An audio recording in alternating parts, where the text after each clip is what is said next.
Emi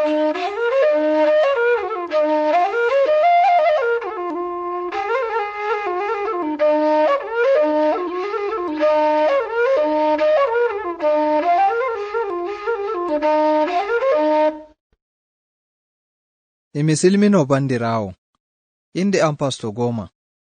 Emi wondi e malam wetiɗo'o. Emi howna on nder inde Yeesu, inde am malam weti. Emin giɗi min ekkitina on dow tokkuki Yeesu.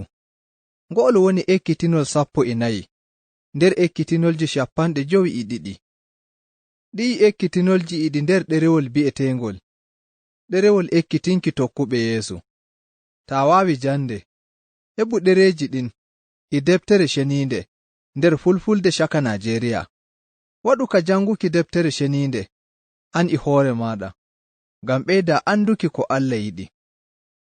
Hoore haala ekkitinol ngo'ol woni: Moye woni Ruuhu Allah? Joni malam weti hokkay en goɗɗum habaru.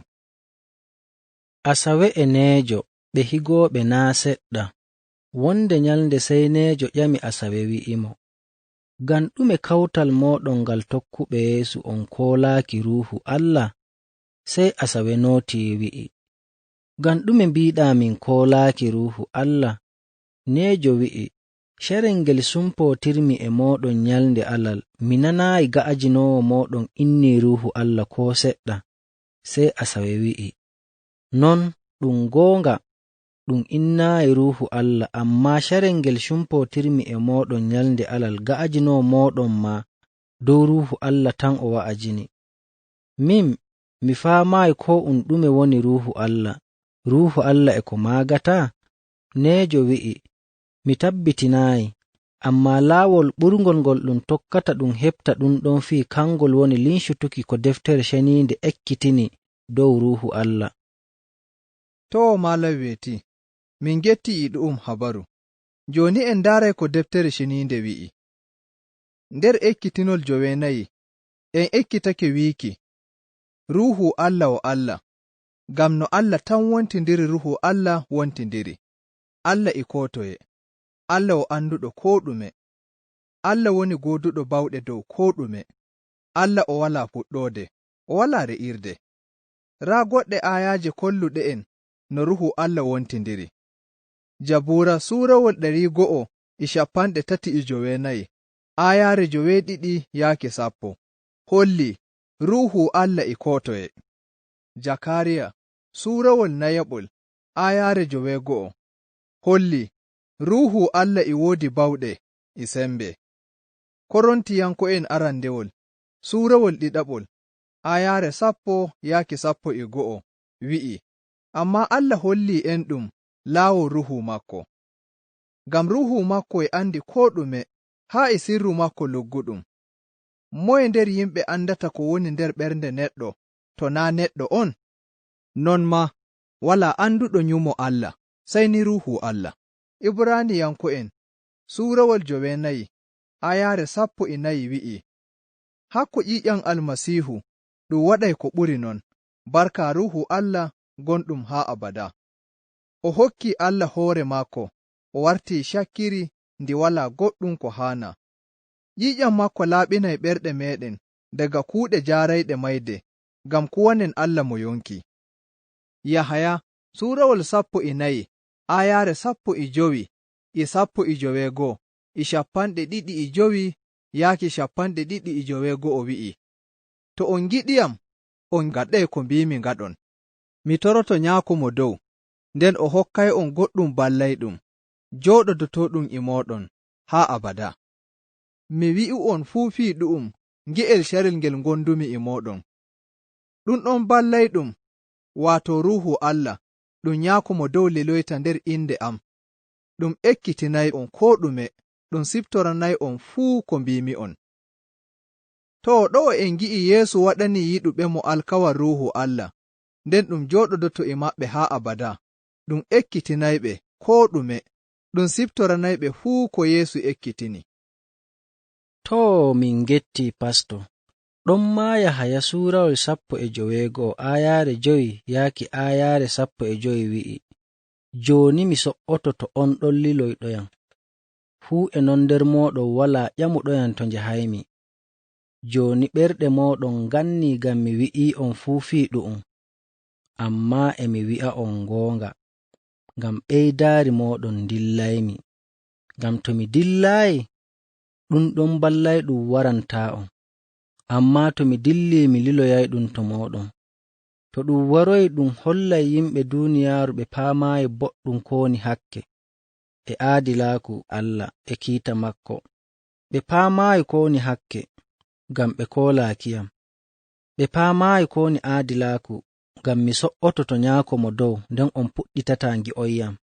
Ɓe paamaayi ko woni kiita Allah, ngam laamiiɗo duuniyaaru ndu'u yaadike taƴanaama kiita. E mi wi'a'on fii ɗu'um, ɗum giɗumi wi'uki on, ammaa jooni on mbaawataa jogaaki ɗum. Carel ngel Ruuhu Allah wari wanginayɗum goonga dow Allah, ɗum andinay on goonga fuu. Ɗum metataa boliiɗe majjum, ko ɗum nani tan ɗum metata, nden ɗum wi'ay'on ko waɗata yeeso. Ruuhu ɗum teddinayyam, ngam ɗum hoccay ko mbiimi ɗum wi'a'onka.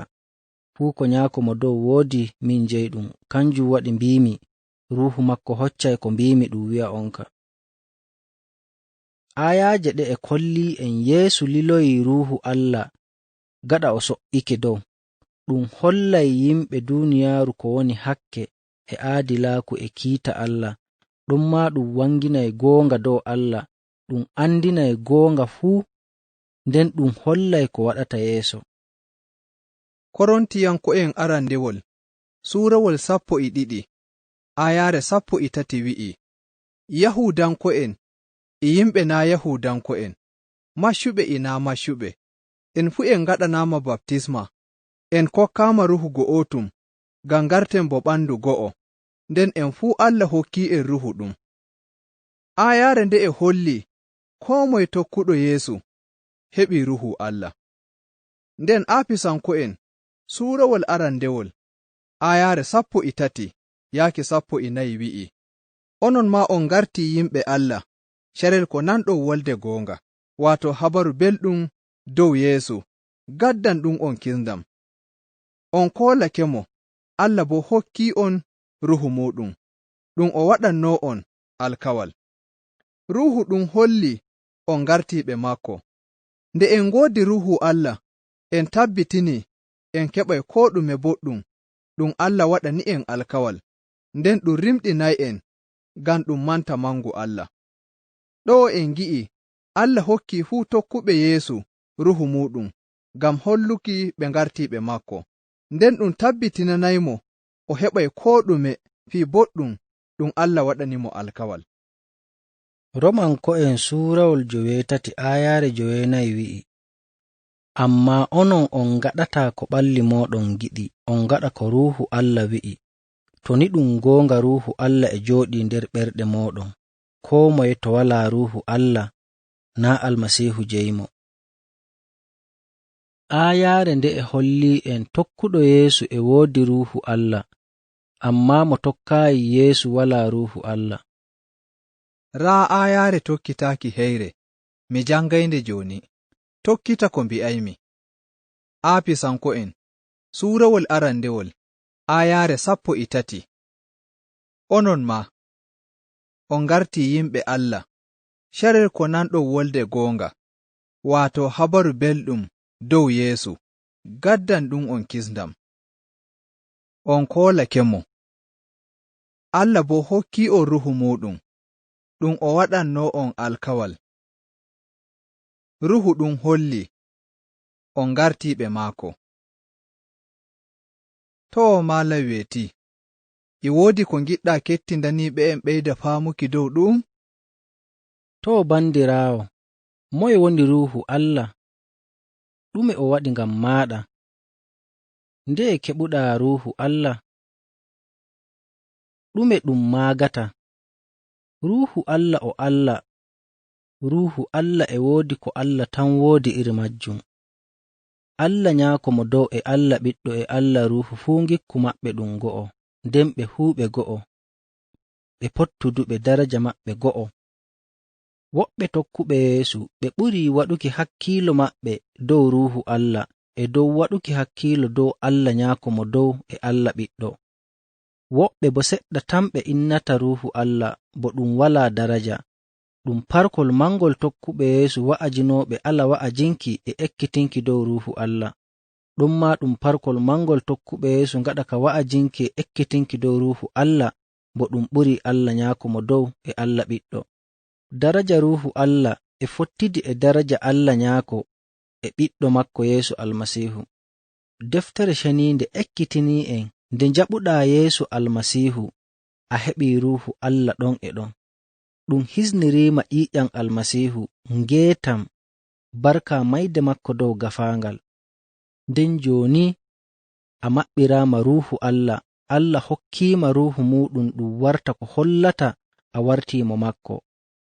Nder alkawal kesal ɗum wi'i e njayri fuu tokkuɓe Yeesu e goonga e ɓe ngoodi Ruuhu diga carel ngel ɓe njaɓi Yeesu. Taa walaa Ruuhu Allah, too an naa ɗum mo Yeesu Almasiihu. Ɗum waɗataako neɗɗo warta tokkuɗo Yeesu boɗɗum naa heɓii Ruuhu Allah.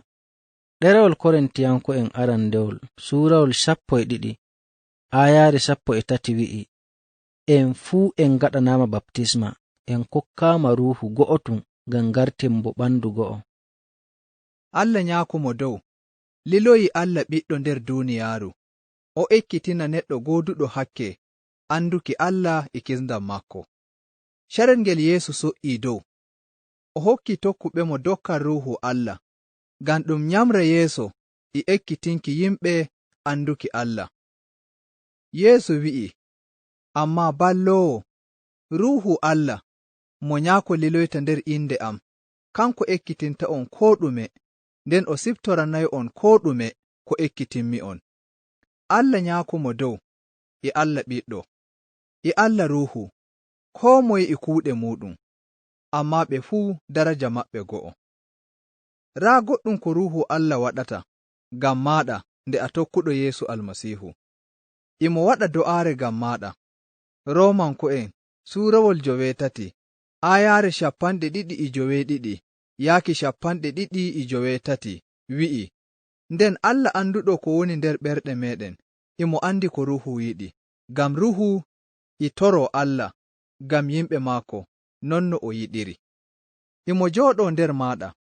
Korintiyanko'en arandewol suurawol 9 aayaare 14 wi'i, on anda ɓalli moɗon ɗum suudu to Ruuhu Allah jooɗoto, ɗum keɓuɗon daga to Allah gonɗum nder moɗon? Naa onon njeyi ko'e moɗon. Imo tokkimma. Roomanko'en suurawol 13 aayaare 14 wi'i, ngam fuu yimɓe ɓe Ruuhu Allah tokkinta ɓe ɓiɓɓe Allah. Imo ekkitimma tokkuki Allah. Yahaya suurawol 19 aayaare 12 yaaki 15 wi'i, imi woodi fii ɗuɗɗum ɗum ginmi wiiki on, ammaa jooni on mbaawataa jogaaki ɗum. Carel ngel Ruuhu Allah wari, wanginayi ɗum on goonga dow Allah, ɗum andinayi on goonga fuu. Ɗum metataa boliiɗe maajum, ko ɗum nani tan ɗum metata, nden ɗum wi'ay on ko waɗata yeeso.